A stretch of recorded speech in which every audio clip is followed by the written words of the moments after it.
핵 보유는 어리석다면서 미국이 핵을 반입할 수도 있지만 우선 사드를 추가하자고 미국이 주장하고 있습니다.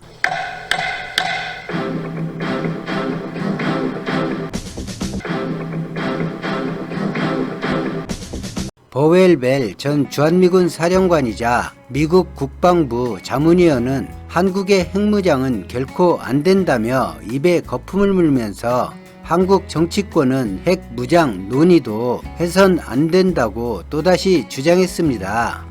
버웰벨은 29일 성명에 추가 성명을 내었는데 추가 성명서의 내용을 살펴보겠습니다.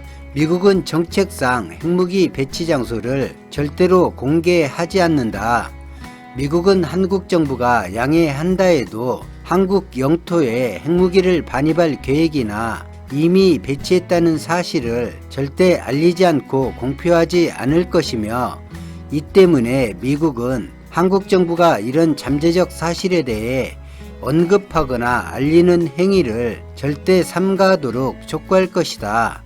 하지만 군사적 관점으로 볼 때 핵무기를 잠재적 전투 구역 안에 두는 것보다 해당 지역으로부터 떨어져 있는 역의 은신처에 배치하는 것이 훨씬 효과적이기 때문에 한국의 핵무기 반입은 바람직하지 않다.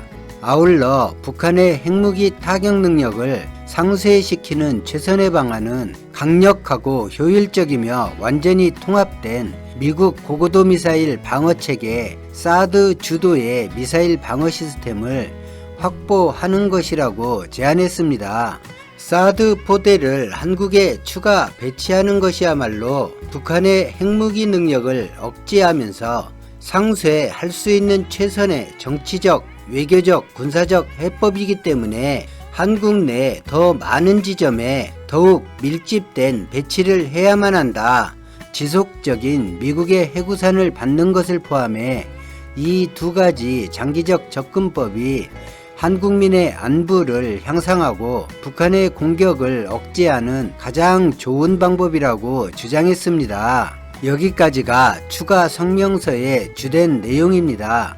이번 추가 성명서에는 첫째, 한국이 원하면 한국 내에 핵무기를 반입할 수 있으며 이는 극비사항으로 취급될 것이고 한국 정부도 이를 발설해서는 안 된다. 하지만 한국에 핵무기를 두는 것보다 한국 밖에 핵무기를 두는 것이 군사적으로 더 효율적이다. 이런 주장을 했고 두 번째로는 북한 핵 능력을 억제하는 가장 좋은 방법은 한국 돈으로 사드를 사고 전국 방방곡곡에 사드를 많이 배치한 뒤 주한미군 통합 정보망에 일치시켜 운영권을 주한미군에게 넘겨야 한다. 이 모든 것은 한미 동맹과 한국의 안전을 위해서라고 늘 하던 말을 덧붙여 그렇게 주장하고 있습니다.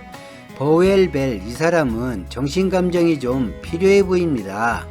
한국 정치권이라면 대표적인 곳이 국회인데 국회 차원에서 핵무장을 논의했다는 그 어떤 소식도 들은 바가 없고 여당과 야당에서 당 차원의 논의나 당론으로 검토했다는 소식도 들은 적이 없습니다. 단지 몇몇 정치인이 거론한 적은 있지만 대부분의 핵무장 주장은 일반 네티즌이 주장하고 있는 내용입니다. 이런 정도는 어느 나라에나 있는 일반적인 의견 표명입니다. 그런데 이런 정도를 보고 마치 한국 정부나 정치권에서 활발하게 검토되고 논의되는 일인 것처럼 자꾸만 몰아가는 모습을 보입니다. 귓구멍이 막혔는지 알면서 모른 척하는 현실 부정을 하고 싶은 것인지 북한은 이미 한국 군사력과 비교할 수 없을 정도의 낙후된 전력인데 핵 무력만 부각하고 있습니다. 그리고 북한은 반드시 한국의 핵미사일을 발사할 것이라는 전제를 하고 있습니다. 북한의 핵미사일을 막으려면 사드를 전국 방방곡곡에 빼곡히 배치하는 그것이 최선이다. 물론 그 비용은 한국이 부담하고 운영은 미국이 해야 한다. 이런 말 같지도 않은 말을 너무나 당연한 듯 주장하고 있습니다. 러시아에서 터키가 미사일 방어 체제, 레이더 장비를 산 뒤 미국과 터키 관계가 급속히 냉각되었는데, 터키에도 미국은 버웰벨 전 주한미군 사령관 말처럼 사드를 사라하고 운영은 미군이 하려 해서 터키가 미사일 방어체제 구매를 러시아로 방향을 틀어버렸습니다. 현재 러시아제 미사일 방어체제 운영은 터키군이 하고 있습니다. 한국도 미사일 방어체계가 있습니다. 모두 한국이 자체 개발한 무기들인데, 이 미사일 통합관제 시스템을 주한미군으로 통합하라고 요구하고 있고, 한국은 이를 거부하고 있습니다. 사드를 사는 것은 어려운 일이 아닙니다. 문제는 누가 운영하느냐입니다. 운영해야 레이더 판독 능력, 다른 군사무기와 연계 능력을 향상할 수 있습니다. 이런 경계 첩보 부분에서 한국은 전체적인 군사력 수준에서 보면 어울리지 않게 낙후된 것이 사실입니다. 한국은 올해 A사 레이더를 자체 개발했습니다. 개발에 비하면 성능을 향상하는 것은 보다 쉬운 일이다 할 수 있습니다. 최근 한국군은 30km 이내 대공 방어무기인 천궁2를 실전 배치했습니다. 천궁은 러시아가 기술을 제공해 만든 한국형 패트리언 미사일입니다. 그리고 우리는 사드가 필요치 않습니다. 2024년까지 시제품 생산을 목표로 하고 있는 대한민국의 장거리 탄도미사일 항공기 요격체계인 LSAM을 개발 중에 있고, 이 사업에 총 1조 1천억 원의 막대한 예산이 투입되고 있습니다. 사드와 비교하면서 깎아내리는 이도 있지만, 사실 알고 보면 상당히 도전적인 개발 사업으로 고체 추진체를 사용하는 궤도 수정 및 자세 제어 장치를 채택하여 중량 및 부피를 줄이면서도 소화성 추진체를 적용함으로써 액체 추진체 방식의 DACS처럼 점화 및 재점화를 통해 운용성을 향상할 수 있도록 하는 등 기존 대탄, 도탄, 유도탄과 차별화되는 각종 신기술이 적용될 예정입니다. 한국형 고고도 미사일 체계인 LSAM의 탐지거리는 310km이며 요격고도는 최하 40km에서 100km이고 사거리는 150km입니다.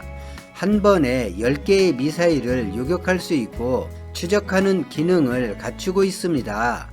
그리고 2025년까지 사거리 60km 이하인 천궁3를 실전 배치할 예정입니다. 미국이 기술 협조를 하지 않아도 우리 힘으로 한국형 미사일 방어 체계는 완성되어 가고 있습니다.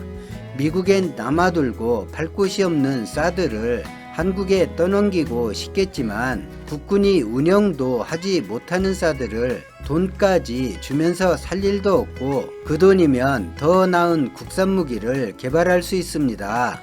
그리고 지금처럼 국산화에 비중을 두고 정책을 추진해야 방산업체도 공격적으로 투자할 수 있고 기술을 발전시킬 수 있고, 방산산업이 또 다른 성장 동력으로 자리매김할 수 있습니다. 안보를 외세의 힘과 장비에 의존하는 호구짓은 이제 그만해야 오히려 대한민국이 발전합니다. 군사기술에서 한국은 미국에 조금의 도움을 원했습니다. 그 조금도 동맹인 미국은 언제나 외면했고 한국 자신의 노력도 제한하며 막았습니다. 그런데 아이러니하게도 러시아는 거절하지 않고 협력해 주었습니다. 미사일, 탱크, 자주포 등 대부분의 협력을 러시아에서 받았습니다. 현실을 직시해야만 부국 강병을 이룰 수 있습니다. 한국에 잘하는 국가가 우호국이며 한국을 존중하는 국가가 힘이 됩니다. 우리가 필요로 하는 것에 협력하는 국가를 우리는 존중하고 더 가까이 해야 하고, 그런 모습을 보여야 한국이 신뢰받습니다. 알아서 굴복하는 국가는 어느 나라에도 존중받지 못합니다. 미국의 동맹으로서 합당한 대접을 받으려면 한국이 미국의 의존이 아닌 함께하는 동료로 미국을 대할 때 비로소 가능할 것입니다. 오늘 영상은 여기까지입니다. 고맙습니다.